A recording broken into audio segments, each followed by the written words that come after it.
Shalom.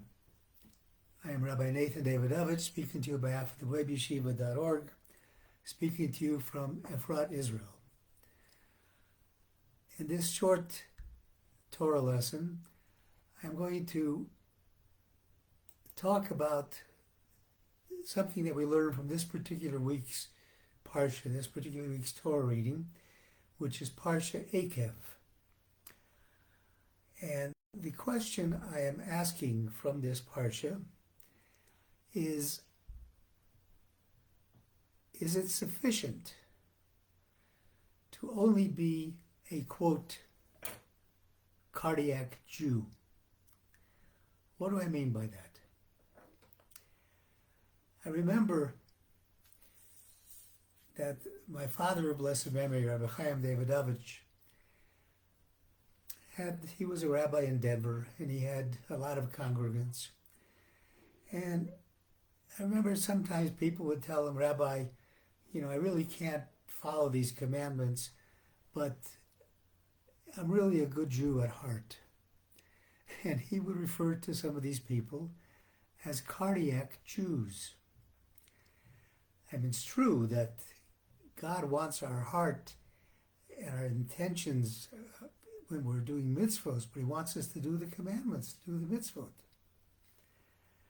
Now, there's an interesting sentence in this week's Parsha that kind of illustrates this point, and I'm going to talk about that particular sentence. And the sentence is, Kol ha-mitzvah asher anochi mitzavcha hayom tishmeru lasos.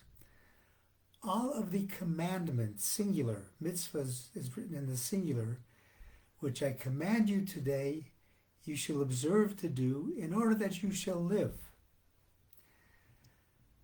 So the question is, why this strange language?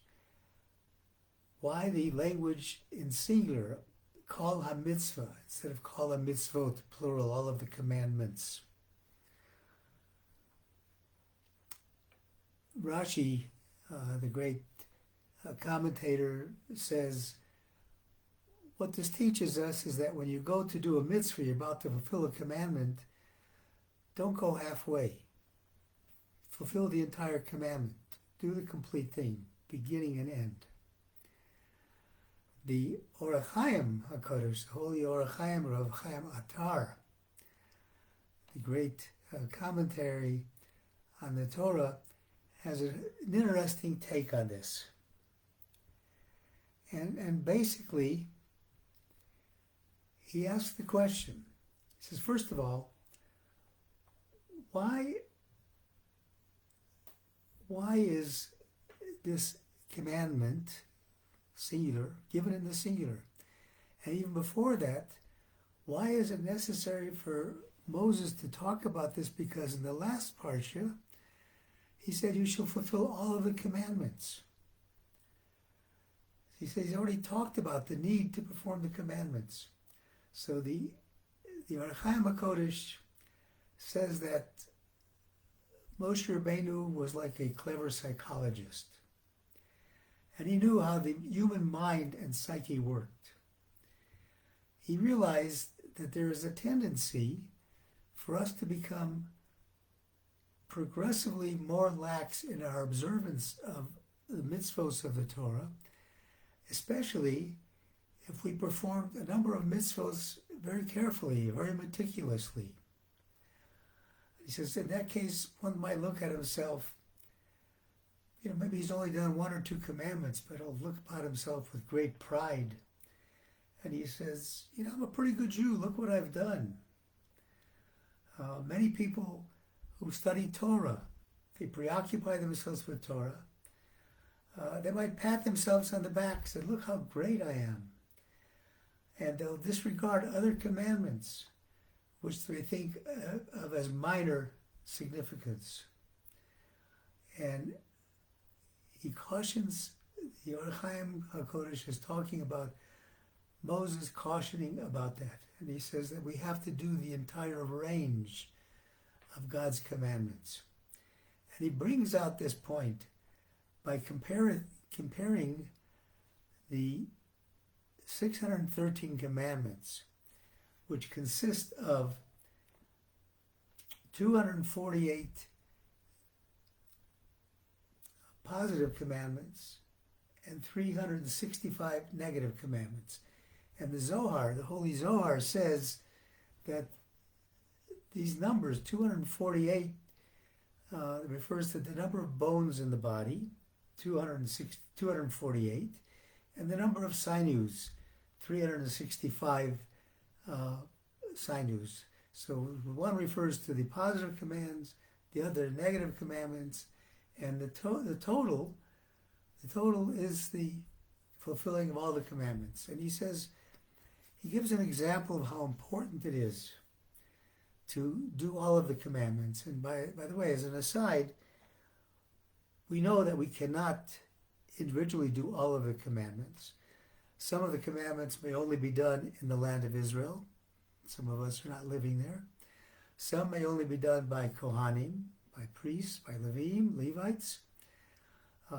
There's all kinds of different commandments, but we fulfill them by studying about them. Even if we can't do them, we're fulfilling the commandment of doing the commandment by studying about it. But he gives an example, a parable. He says, if somebody has pain in one of his limbs, and he goes to the doctor and he says, "Doctor, I have a pain in this bone of my body."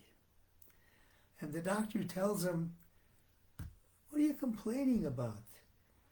You got 247 out of the 248 bones that are not bothering you. Stop complaining. Count your blessings."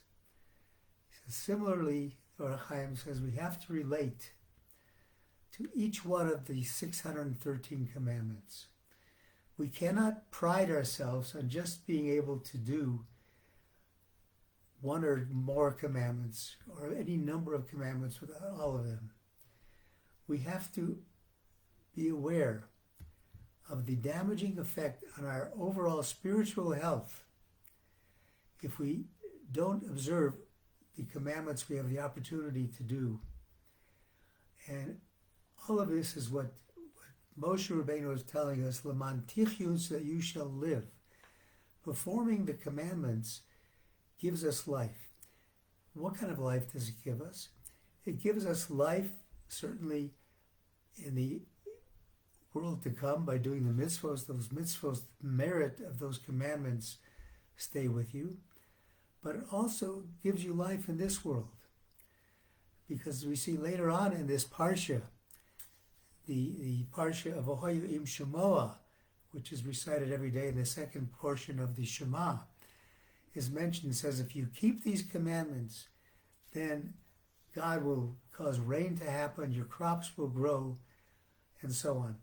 Which is an interesting concept because we have the general principle that Schar b'hai al maleka, the Torah doesn't give us reward for doing a mitzvah.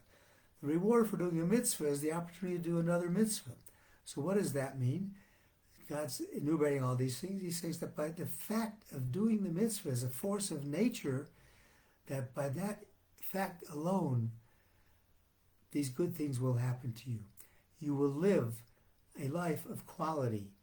You will live a life where the quantity doesn't matter, but the quality of life.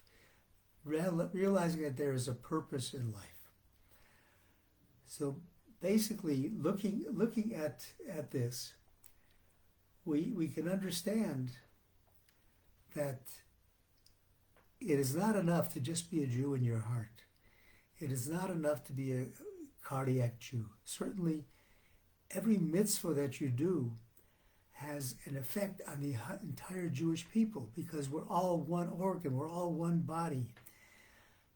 Conversely, every mitzvah that you fail to do, or every negative commandment that you violate, has a deleterious and negative effect on the whole Jewish people.